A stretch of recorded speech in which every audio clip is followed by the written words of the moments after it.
সুবিধাবাদীরা সব সময় অন্যায়ের সাথে থাকে, অশুভ লোকদের সাথে থাকে। আসসালামু আলাইকুম, আমি খাজা নিজাম স্বাগত জানাচ্ছি আজকের নতুন ভিডিওতে। কিছু মানুষকে আপনার কাছ থেকে দূরে রাখতে হবে, যাদেরকে আমরা বলি সুবিধাবাদী মানুষদের কেন আপনি বয়কট করবেন?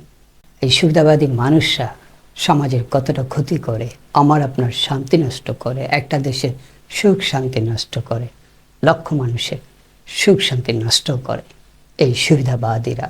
সুতরাং আপনার চারপাশে যে সুবিধাবাদী মানুষরা আছে তাদের সাথে সম্পর্ক বাদ দিতে হবে, তাদেরকে বয়কট করতে হবে যতক্ষণ তারা সুস্থ না হন, যতক্ষণ তারা সুবিধাবাদ থেকে সরিয়ে শুদ্ধ মানুষ না হন। সুবিধাবাদী মানুষরা কোথায় থাকে?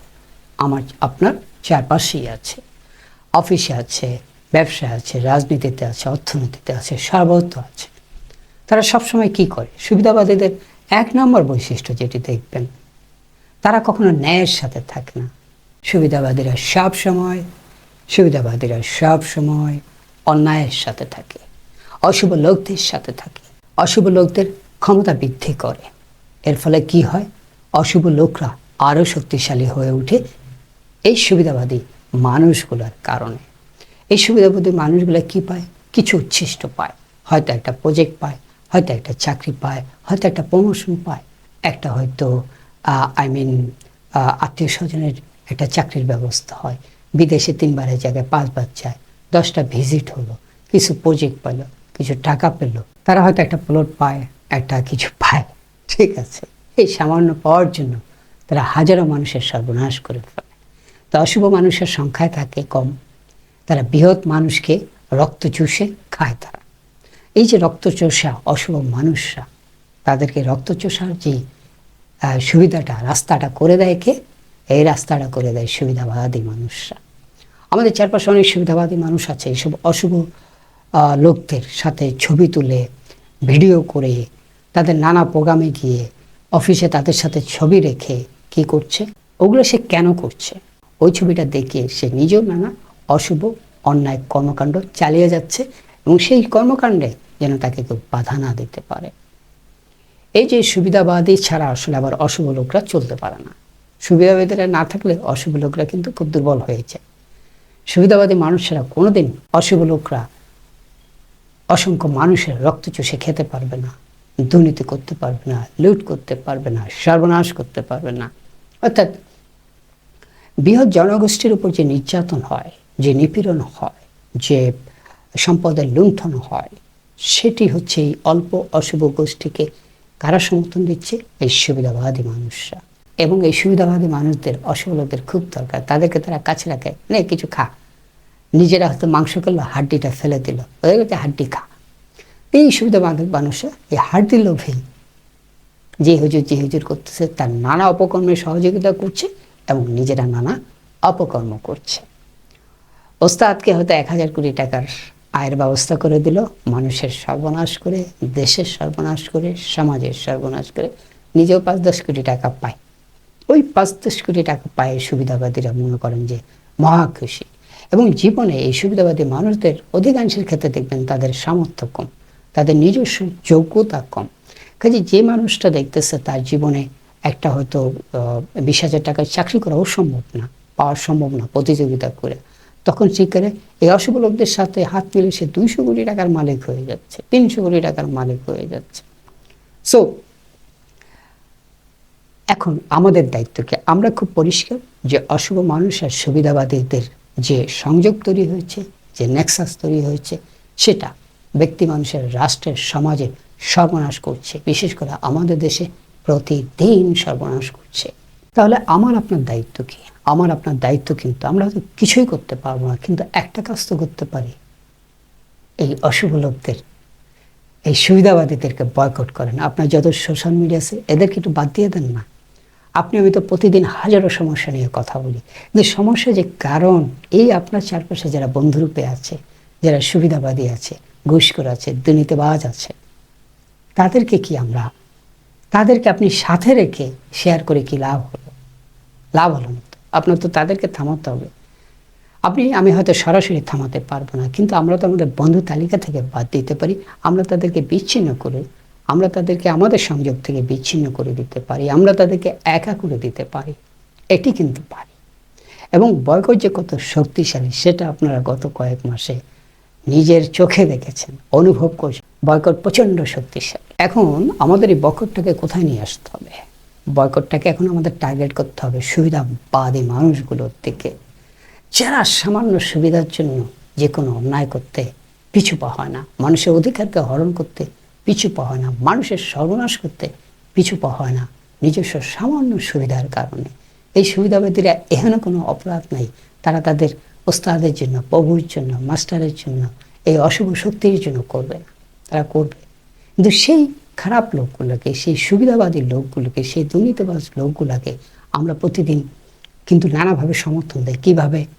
তাকে শুভেচ্ছা জানাই, তাকে তার নানা কাজের, হ্যাঁ ভাই বিশাল ব্যাপার, আপনি জানেন যে সে 2 নম্বর করে চাকরি পাইছে, তারপর তারা কনগ্রাচুলেশন জানানো দরকার নেই। ওখানে আমাদের থামতে হবে। যে মানুষ পরিশ্রম করে জব পেয়েছে তাকে আমরা অভিনন্দন জানাবো, কিন্তু যে মানুষ চুরি বাটপারি করে একটা পথ পেয়ে যায়, অবৈধভাবে একটা পথ পেল, তাকে আপনি শুভেচ্ছা জানাতে পারেন না, জানানো উচিত নয়। সে যত বড় পথ, মনে করেন একটা বিশাল পথ পেয়ে গেছে 2 নম্বরে করে, আপনার আমার দায়িত্ব কি? তাকে অভিনন্দন জানানো? নেভার। তাকে অভিনন্দন জানাবেন না, এতটুকু তো আমরা করতে পারি। আপনি জানি সে নানা অকারেন্স করে যাচ্ছে, আপনার এই বন্ধু, আমার এই বন্ধু, হয়তোবা আমাদের কোনো আত্মীয় স্বজন করে যাচ্ছে, তাদেরকে বয়কট করতে হবে। অশুভ লোকদের বয়কট, অশুভ লোকরা আপনার কাছে আসে না। বড় বড় শক্তিমানদের সাথে আপনার কিন্তু ব্যক্তিগত কোনো ঝামেলা নেই, সংযোগ নেই, কিন্তু ওই অশুভ লোকদের সাথে জড়িত যারা, যে সুবিধাবাদী গোষ্ঠী, যে সুবিধাবাদী শ্রেণী, যারা একটা হাড্ডি দিলে দৌড়ে যায়, তাদের সাথে কিন্তু আমাদের যোগাযোগ আছে। ওই যোগাযোগটা বন্ধ করতে হবে আমাদেরকে। এই যে সুবিধাবাদীদের সাথে যে সংযোগ, চলাফেরা, ওঠা বসা, সোশ্যাল মিডিয়ায় একটা রিয়্যাক্ট দিবেন না, তাদেরকে জিরো করে দেন। আপনি যদি রিয়্যাক্ট না দিই, দেখেন না এক একটা পোল হয় যে সোশ্যাল মিডিয়ার প্রত্যেকটা পোলে কিন্তু স্পষ্ট সুবিধাবাদীর সংখ্যাটা খুবই কম, 2%, 5%। বাকিরা কিন্তু শুভ কাজের পক্ষে, শুভর পক্ষে। কাজে আমরা যদি 90%, 95%, এই 4-5% অশুভ সুবিধাবাদীদেরকে বয়কট করি, তাহলে এদের সুবিধা নেওয়ার সুযোগ কমে যাবে। এখন কথা হচ্ছে, সুবিধাবাদীদের কিন্তু আবার একটা নেটওয়ার্ক থাকে। অশুভ লোকদের যেমন সুবিধাবাদীদের দরকার, তাদেরকে নানা ছিটা ফোটা দিয়ে বাঁচিয়ে রাখা দরকার, পুষ্টি সাপ্লাই করা দরকার, তারা যাতে বেঁচে থাকে আর জি হুজুর করে, এবং তাদের পক্ষে যেন সাফাই গায়, তাদের পক্ষে অনেক কাজ করে। এখন প্রশ্ন হলো যে সুবিধাবাদীরা কিভাবে বেঁচে থাকে, তাদের শক্তি কোথায়? তাদের শক্তি কিন্তু শুধু একটাই না, অনেক। ধরেন যে তার হয়তো ফ্যান ফলোয়ার অনেক বেশি, কিন্তু সে সুবিধাবাদী। একটা সুবিধাবাদীর ফ্যান ফলোয়ার 0 করে ফেলতে হবে। একটা সুবিধাবাদী খারাপ মানে দেখেন না মিডিয়াতে কয়েকজনকে বয়কট করার পর কি অবস্থা হয়েছে। আমাদের এই কাজটা করতে হবে।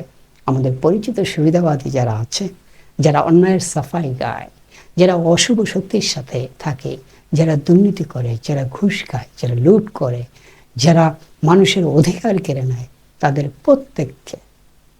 প্রত্যেককে আমাদের বয়কট করতে হবে। এই সুবিধাবাদী মানুষদের বয়কট করুন, দেখবেন যে সমাধান চলে আসবে। বয়কট করা মানে কি? তাদের কিন্তু আর শক্তি থাকবে না। সুবিধাবাদীদের যদি আপনি নেটওয়ার্কগুলো ছাড়াই করে দেন, তাহলে সুবিধাবাদীরা শক্তিহীন হয়ে যায়। এই শক্তিহীন মানুষগুলোতে আবার অশুভ লোকের দরকার নেই। অশুভ লোকদের সুবিধাবাদী মানুষগুলো কিন্তু খুব দরকার আছে।